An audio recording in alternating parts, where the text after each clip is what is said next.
নমস্কাৰ মই ডক্টৰ বাহাৰুল ইছলাম জয়তে মই আপোনালোক সকলোকে মোৰ তৰফৰ পৰা আন্তৰিক ধন্যবাদ আৰু শুভেচ্ছা জ্ঞাপন কৰিছোঁ।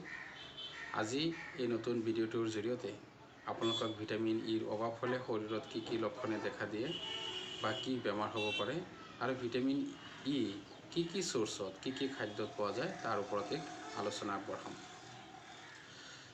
ভিটামিন ই হৈছে 8টা ফেট দ্ৰৱণীয় যৌগৰ এটি সমষ্টি বা সংমিশ্ৰণ। ইয়াৰে 4টা হৈছে tocoferol আৰু 4টা হৈছে tocotrienol। ভিটামিন ইৰ ৰাসায়নিক নাম হৈছে tocoferol। ভিটামিন ই আমাৰ শৰীৰত পুষ্টিৰ যোগান ধৰে।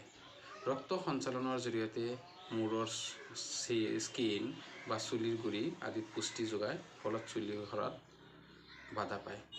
ভিটামিন ই শৰীৰত পুষ্টিৰ যোগানৰ জৰিয়তে মাংসপেশী, ছাল আদি বিভিন্ন বেমাৰৰ পৰা প্ৰটেক্ট কৰে।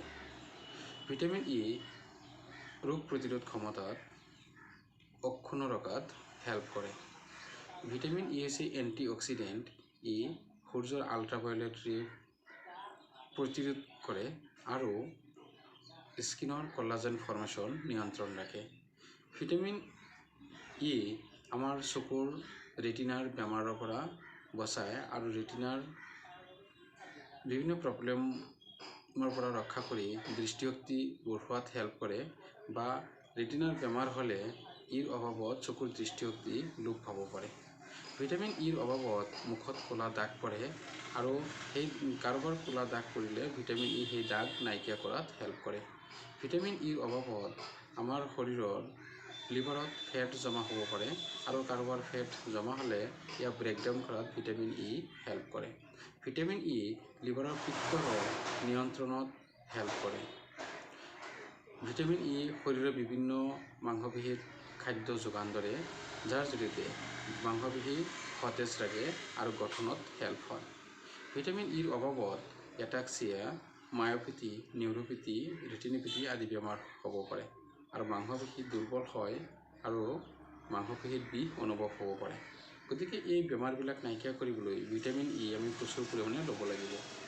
গতিকে ভিটামিন ই আমি বেছিকৈ পাম বাদাম, আখৰোট, ব্ৰকলি, গম বা সয়াবিন, বেলি ফুলৰ বীজ বা তেল বা বিভিন্ন উদ্ভিদজাত তেল, কণীৰ কুহুম আদিত ভিটামিন ই প্ৰচুৰ পৰিমাণে পোৱা যায়।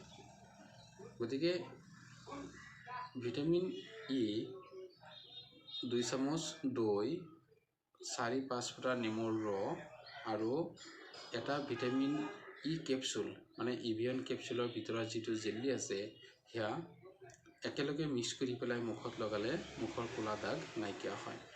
তো মই আশা কৰোঁ আজি এই ভিডিঅ'টোৰ জৰিয়তে আপোনালোক যথেষ্ট উপকৃত হ'ব আৰু নিজৰ ল'ৰা ছোৱালীৰ লগতে নিজকে বিভিন্ন বেমাৰৰ পৰা অৰ্থাৎ ভিটামিন ইৰ অভাৱজনিত বেমাৰৰ পৰা ৰক্ষা কৰিব পাৰিব।